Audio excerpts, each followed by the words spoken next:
ॐ श्रीगणेशाय नमः।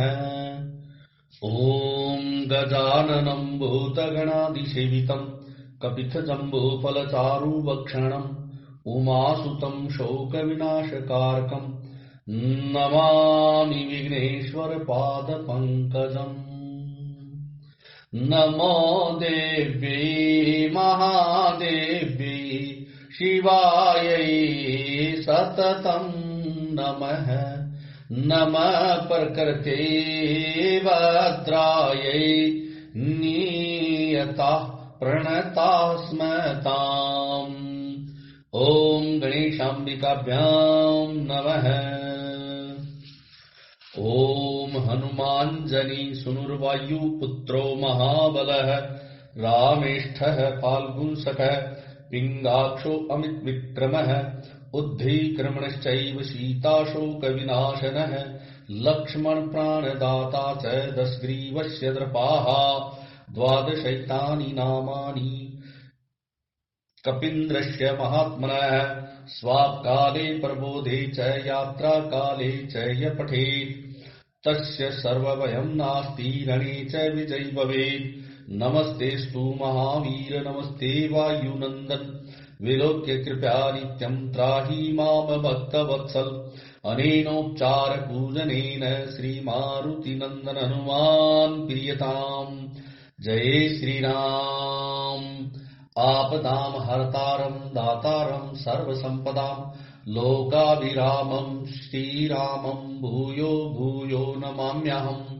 रामाय रामभद्राय रामचन्द्राय मानसे रघुनाथाय नाथाय सीताया पतये नमः। नीलाम्बुज श्यामल कोमलांगं सीतास्मारोपित वामभागं पाणौ महासायक चारुचापं नमामि रामं रघुवंशनाथम्। रामाय रामभद्राय रामचन्द्राय भेदसे रघुनाथाय नाथाय सीतायाः पतये नमः।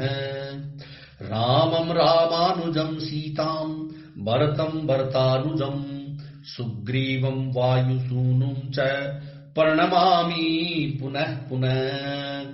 वेद वेद्ये परे पुंसि जाते दशरथात्मजे वेद प्राचेता सादासीत् साक्षात् रामायणात्मना। ओम चतुर्थोऽध्यायः। चैत्र मास में रामायण के पठन और श्रवण का महात्म्य। कलिक नामक व्याध और उत्तंक मुनि की कथा। नारदवाच अन्यमासं प्रवक्ष्यामि शृणुध्वं सुसमाहिताः सर्वपापहरं पुण्यं सर्वदुःख निबर्हणम्। ब्राह्मण क्षत्रिय विषाम शूद्राणां च योषितां समस्त काम फलदं सर्ववर्त फलप्रदं दुःख स्वपन्नाशनं धन्यं मुक्ति भुक्ति मुक्ति फलप्रदं। रामायणस्य महात्म्यं श्रोतव्यं च प्रयतन्तः। नारद जी कहते हैं, हे महर्षियों, अब मैं रामायण के पाठ और श्रवण के लिए उपयोगी दूसरे मास का वर्णन करता हूँ। एकाग्रचित होकर सुनो। रामायण का महात्म्य समस्त पापों को हर लेने वाला, पुण्यजनक तथा संपूर्ण दुखों का निवारण करने वाला है। वह ब्राह्मण क्षत्रिय वैश्य शूद्र तथा स्त्री इन सब को समस्त मनोवांछित फल प्रदान करने वाला है। उससे सब प्रकार के व्रतों का फल भी प्राप्त होता है। वह दुस्वप्न का नाशक, धन की प्राप्ति कराने वाला तथा भोग और मोक्ष रूप फल देने वाला है। अतः उसे प्रयत्न पूर्वक सुनना चाहिए। अत्रैवोदाहरन्त्यस्मिन् मति अत्रैवोदाहरन्तीम् मितिहासम् पुरातनम् पठताम् शृण्वताम् चैव सर्व पाप प्रणाशनम्। इसी विषय में विज्ञ पुरुष एक प्राचीन इतिहास का उदाहरण देते हैं। वह इतिहास अपने पाठकों और श्रोताओं के समस्त पापों का नाश करने वाला है।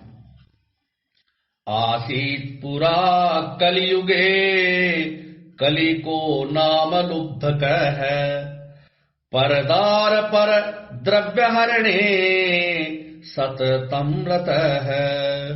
प्राचीन कलियुग में एक कलिक नाम वाला व्याध रहता था। वह सदा पराई स्त्री और पराये धन के अपहरण में ही लगा रहता था। पर निंदा परो नित्यम जंतु पीड़ा करस्तथा हत्वान ब्राह्मणान गावः शतशोथ सहस्रशः। दूसरों की निंदा करना उसका नित्य का कार्य था। वह सदा सभी जंतुओं को पीड़ा दिया करता था। उसने कितने ही ब्राह्मणों तथा सैकड़ों हजारों गौओं की हत्या कर डाली थी। देव स्वहरणे नित्यम प्रस्वहरणे तथा तेन पापान्य नेकानि कृतानि सुमहांति च। पराये धन को वह नित्य अपहरण करता ही था। देवताओं के धन को भी हड़प लेता था। उसने अपने जीवन में अनेक बड़े बड़े पाप किए थे। न तेषाम् शक्यते वक्तुम् संख्या वत्सर कोटिभिः च सदा चिन्महापापो च कदा चिन्महापापो जन्तूनामन्तकोपमः। सोवीरनगरम् प्राप्त सर्वैश्वर्यम् समन्वितम् योषिद्भिर्भूषिताभिश्च सरोभिर्विमलोदकैः अलङ्कृतम् विप्णीवीर्यायौ देवपुरोपमम्। उसके पापों की गणना करोड़ों वर्षों में भी नहीं की जा सकती। एक समय वह महापापी व्याध जो जीव जंतुओं के लिए यमराज के समान भयंकर था, सोवीर नगर में गया। वह नगर सब प्रकार के वैभव से संपन्न, वस्त्राभूषणों से विभूषित, युवतियों द्वारा सुशोभित, स्वच्छ जल वाले सरोवरों से अलंकृत तथा भांति भांति की दुकानों से सुसज्जित था। देवनगर के समान उसकी शोभा हो रही थी। वह व्याध उस नगर में गया। तस्योपवन मध्यस्थम रम्यम केशव मंदिरम छादितम हेम कलशैर दृष्टवा व्याधो मुदम यवो हराम्यत्र सुवर्णानि बहुनीति विनिश्चितः। सोवीर नगर के उपवन में भगवान केशव का बड़ा सुंदर मंदिर था, जो सोने के अर्थात स्वर्ण के अनेकानेक कलशों से ढका हुआ था। उसे देखकर व्याध को बड़ी प्रसन्नता हुई। उसने यह निश्चय कर लिया कि मैं यहां से बहुत सा स्वर्ण चुरा कर ले जाऊंगा। जगाम राम भवनम कीनाशौर्य लोलुपः तत्रा पश्यद द्विद्वरम शांतम तत्वार्थ कोविदम परिचर्या परम विष्णु रुतंकम तपसाम निधिम एकाकिनम दयालुम च निस्पृहम ध्यान लोलुपम। ऐसा निश्चित करके वह चोरी पर लट्टू रहने वाला व्याध श्री राम के मंदिर में गया। वहां उसने शांत तत्वार्थ वेत्ता और भगवान की आराधना में तत्पर उत्तंक नामक मुनि का दर्शन किया, जो तपस्या की निधि थे। वे अकेले ही रहते थे। उनके हृदय में सबके प्रति दया भरी थी। वे सब ओर से निष्प्रिय थे।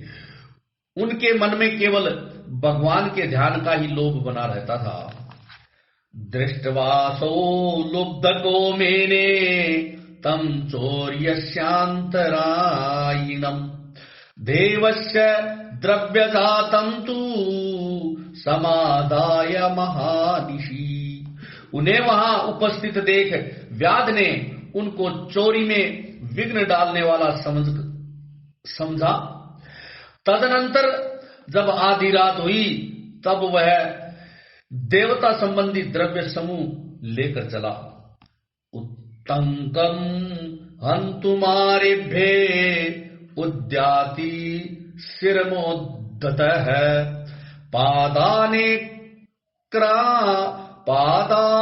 पादेनाक्रम्य तद्वक्षो गलम संगृह्य पाणिना।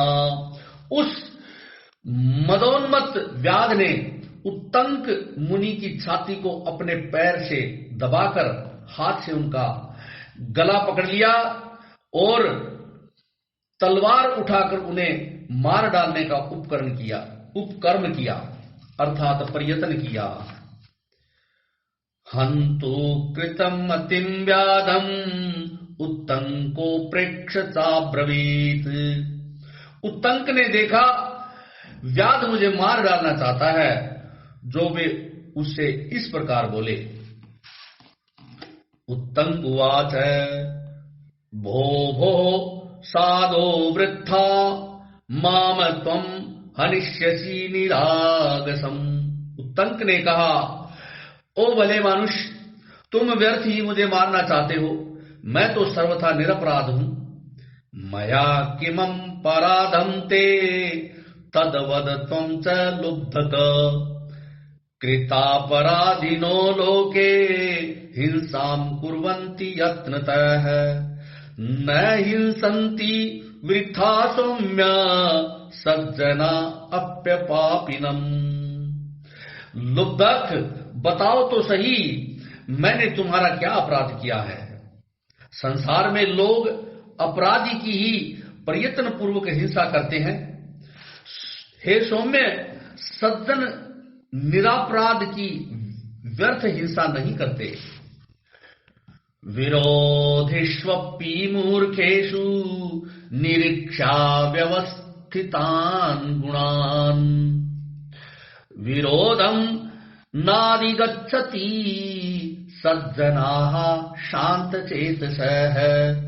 शांत चित्त साधु पुरुष अपने विरोधी तथा मूर्ख मनुष्यों में भी सद्गुणों की स्थिति देखकर उनके साथ विरोध नहीं करते। बहुधा वाच्यम मापनोपि यो नरः क्षमयान्वितः तमुत्तमं नरं प्राहुर्विष्णो प्रियतरम तथा। जो मनुष्य बारंबार दूसरों की गाली सुनकर भी क्षमाशील बना रहता है, वह उत्तम कहलाता है। उसे भगवान विष्णु का अत्यंत प्रियजन बताया गया है। सुजनो न याति वैरम परहित निरतो विनाश कालेपि छेदेपि चंदन तरुहु सुरभि करोति मुखम कुठारस्य। दूसरों के हित साधन में लगे रहने वाले साधुजन किसी के द्वारा अपने विनाश का समय उपस्थित होने पर भी उसके साथ वैर नहीं करते। चंदन का वृक्ष अपने को काटने पर भी कुठार की धार को सुवासित अर्थात सुगंधित ही करता है। अहो विधिर्वै बलवान बाधते बहुदादनान सर्वसंग विहीनोपि बाध्यते तु दुरात्मना। अहो, विधाता बड़ा बलवान है, वह लोगों को नाना प्रकार के कष्ट देता रहता है। जो सब प्रकार के संग से रहित है, उसे भी दुरात्मा मनुष्य सताया करते हैं। अहो निष्कारणं लोके बाधन्ते दुर्जना जनान् धीवरा पिशूना व्याधा लोके अकारण वैरिणः। अहो दुष्टजन इस संसार में बहुत से जीवों को बिना किसी अपराध के ही पीड़ा देते हैं। मल्लाह मछलियों के, चुगलखोर सज्जनों के और व्याध मृगों के इस जगत में अकारण वैरी होते हैं। अहो बलवती माया मोहयत्यखिलम जगत पुत्र मित्र कलत्राद्यैः सर्व दुखेन योज्यते। अहो माया बड़ी प्रबल है, यह संपूर्ण जगत को मोह में डाल देती है तथा स्त्री, पुत्र और मित्र आदि के द्वारा सबको सब प्रकार के दुखों से संयुक्त कर देती है। परद्रव्यापहारेण कलत्रं पोषितं च यत् अन्ते तत् सर्वमुत्सृज्य एक एव प्रयाति वै। मनुष्य पराये धन का अपहरण करके जो अपनी स्त्री आदि का पोषण करता है वह किस काम का, क्योंकि अंत में उन सब को छोड़कर वह अकेला ही परलोक की राह लेता है। मम माता मम पिता मम भार्या ममात्मजाः ममेदमिति जंतूनां ममता बाधे वृथा। मेरी माता, मेरे पिता, मेरी पत्नी, मेरे पुत्र तथा मेरा यह घरबार, इस प्रकार ममता व्यर्थ ही प्राणियों को कष्ट देती रहती है। यावद दर्पयति द्रव्यम तावद भवति बांधवः अर्जितं तु धनं सर्वे भुंजन्ते बांधवा सदा दुःख में कथमो मूढ़स्तत्पाप फलम श्रुते। मनुष्य जब तक कमाकर धन देता है तभी तक लोग उसके भाई बंधु बने रहते हैं और उसके कमाए हुए धन को सारे बंधु बांधव सदा भोगते रहते हैं, किंतु मूर्ख मनुष्य अपने किए हुए पाप के फल रूप दुख को अकेला ही भोगता है। इति ब्रुवाणं तमर्षिं विमृश्य भय विह्वलः कलिकः प्राञ्जलि प्राह क्षमस्वेति पुनः पुनः। उत्तंक मुनि जब इस प्रकार कह रहे थे तब उनकी बातों पर विचार करके कलिक नामक व्याध भय से व्याकुल हो उठा और हाथ जोड़कर बारंबार कहने लगा, हे प्रभु मेरे अपराध को क्षमा कीजिए।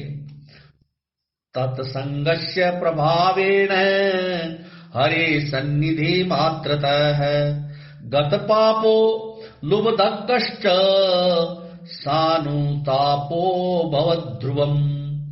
उन महात्मा के संग के प्रभाव से तथा भगवान का सान्निध्य मिल जाने से उस लुब्धक के सारे पाप नष्ट हो गए तथा उसके मन में निश्चय ही बड़ा पश्चाताप होने लगा। मया कृतानि पापानि महान्ति सुबहूनि च तानि सर्वाणि नष्टानि विप्रेंद्र तव दर्शनात्। वह बोला, हे प्रियवर, मैंने जीवन में बहुत से बड़े बड़े पाप किए हैं किंतु वे सब आपके दर्शन मात्र से नष्ट हो गए। अहम वै पाप धीर नित्यम महापापम समाचरम कथम में निष्कृतिर्भूयात्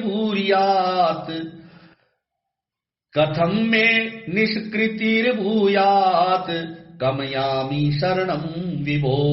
हे प्रभो, मेरी बुद्धि सदा पाप में ही डूबी रहती थी। मैंने निरंतर बड़े बड़े पापों का ही आचरण किया है, उनसे मेरा उद्धार किस प्रकार होगा? मैं किसकी शरण में जाऊं? पूर्व जन्मार्जितैः पापैर्लुब्धक त्वमावाप्तवान् अत्रापि पाप जालानि कृत्वाम काम गतिमाप्नुयाम। पूर्व जन्म में किए हुए पापों के फल से मुझे व्याध बनना पड़ा है। यहां भी मैंने पापों के ही जाल बटोरे हैं। ये पाप करके मैं किस गति को प्राप्त होऊंगा। इति वाक्यम समाकरण्य कलिकस्य महात्मन उत्तंको नाम विप्रशीरितम वाक्यम मथा ब्रवीत। महामना कली की यह बात सुनकर ब्रह्म ऋषि उत्तंक इस प्रकार बोले। उत्तंक उवाच साधु साधु महाप्राज्ञ मतिस्ते विमलोज्ज्वला यस्मात् संसार दुःखानां नाशोपाय बीपसी। उत्तंक ने कहा, हे महामते व्याध, तुम धन्य हो, धन्य हो। तुम्हारी बुद्धि बड़ी निर्मल है और उज्जवल है, क्योंकि तुम संसार संबंधी दुखों के नाश का उपाय जानना चाहते हो। चैत्रे मासे सिते पक्षे कथा रामायणस्य च नवान्ना किल श्रोतव्या भक्ति भावेन सादरम् यस्य श्रवणमात्रेण सर्व पापै प्रमुच्यते। चैत्र मास के शुक्ल पक्ष में तुम्हें भक्ति भाव से आदर पूर्वक रामायण की नवाह कथा सुननी चाहिए। उसके श्रवण मात्र से मनुष्य समस्त पापों से छुटकारा पा जाता है। तस्मिन् क्षणे सो कलिको लुब्धको वीत कल्मषः रामायण कथां श्रुत्वा सद्य पंचत्वमागतः। उस समय कलिक व्याध के सारे पाप नष्ट हो गए। वह रामायण की कथा सुनकर तत्काल मृत्यु को प्राप्त हो गया। उत्तंकः पतितं वीक्ष लुब्धकं तं दयापरः एतद्दृष्ट्वा विस्मितश्च अस्तौषीत कमलापतिं। व्याध को धरती पर पड़ा देख दयालु उत्तंक मुनि बड़े विस्मित हुए। फिर उन्होंने भगवान कमलापति का स्तवन किया। कथाम रामायणस्यापि श्रुत्वा च वीत कल्मषः दिव्यं विमानमारुह्य मुनि में तथा ब्रवीत। रामायण की कथा सुनकर निष्पाप हुआ व्याध दिव्य विमान पर आरूढ़ हो उत्तंक मुनि से इस प्रकार बोला। विमुक्तस्त्वत् प्रसादेन महापातक संकटात् तस्मान्न तोस्मि ते विद्वन् यत् कृतं तत् क्षमस्व मे। हे विद्वन्, आपने अर्थात आपके प्रसाद से मैं महापातकों के संकट से मुक्त हो गया, अतः मैं आपके चरणों में प्रणाम करता हूं। मैंने जो किया मेरे उस अपराध को आप क्षमा कीजिए। सूतवाच इत्युक्त्वा देव कुसुमैर्मुनि श्रेष्ठं वाकिरत् परदक्षिणात्रयं कृत्वा नमस्कारं चकारः। सूत जी कहते हैं, ऐसा कहकर कलिक ने मुनि श्रेष्ठ उत्तंक पर देव कुसुमों की वर्षा की और 3 बार उनकी परिक्रमा करके उन्हें बारंबार नमस्कार किया।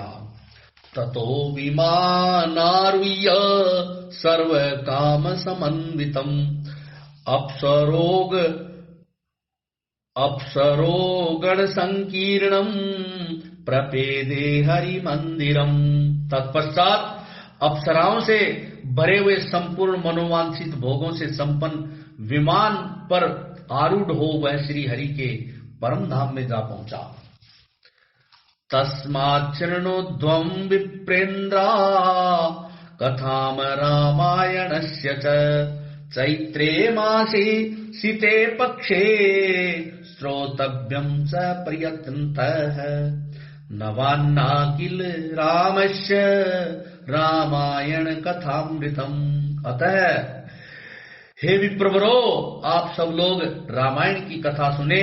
चैत्र मास के शुक्ल पक्ष में प्रयत्न पूर्वक रामायण की अमृतमयी कथा का नवाह परायण अवश्य सुनना चाहिए। तस्मादृतुषु सर्वेषु हितकृद्य रिपूजकैः ईप्सितं मनसा यद्यत् तदाप्नोति न संशयः। इसलिए रामायण सभी ऋतुओं में हितकारक है। इसके द्वारा भगवान की पूजा करने वाला पुरुष मन से जो चाहता है उसे निसंदेह वह प्राप्त हो जाता है। सनत कुमार यत् पृष्टम तत्सर्वं गदितं मया रामायणस्य महात्म्यं किमन्यत् श्रोतुमिच्छसि। हे सनत कुमार, तुमने जो रामायण का महात्म्य पूछा था वह सब मैंने बता दिया, अब और क्या सुनना चाहते हो। इति श्री स्कंद पुराणे उत्तरखंडे नारद सनत कुमार संवादे रामायण महात्म्ये चैत्र मास फलानुकीर्तनम तथा चतुर्थो फलानुकीर्तनम नाम चतुर्थोऽध्यायः। इस प्रकार श्री स्कंद पुराण के उत्तरखंड में नारद सनत कुमार संवाद के अंतर्गत रामायण महात्म्य के प्रसंग में चैत्र मास में रामायण सुनने के फल का वर्णन नामक चौथा अध्याय पूरा हुआ। जय श्री राम।